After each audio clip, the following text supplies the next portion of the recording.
முருகன் அருள். திருச்செந்தூரில் வசிக்கும் மோகன் என்ற வங்கியாளர் வெளியில் வெற்றி பெற்றவன் போல் இருந்தாலும் உள்ளத்தில் உள்ளுக்குள் மிகுந்த மன உளைச்சலில் சிக்கியிருந்தான். தொழிலில் வேலை அழுத்தம், குடும்பத்தில் பிளவு, மன நிம்மதி என எதுவும் இல்லை. ஒரு நாள் ஒரு சக ஊழியர் அவனை கேட்டார். மோகன், நீ முருகனை நேரில் சென்று பார்க்க முயற்சி செய்தாயா என்று கேட்டார். ஒரு முறை போய் பார் என்று கூறினார். அந்த வார இறுதியில் மோகன் திருச்செந்தூர் முருகன் கோவிலுக்கு சென்றான். அவன் ஒரே ஒரு காரியம் செய்தான். சிலையை கண்ணோட்டமாய் பார்த்து மௌனமாய் இருந்தான். 1 மணி நேரம், 2 மணி நேரம்.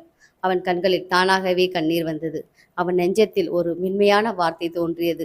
உன் சுமைகளை எனக்கு தாராய், நீ ஏன் சுமந்து கொள்கிறாய் என்று மட்டும் காதில் ஒலித்தது.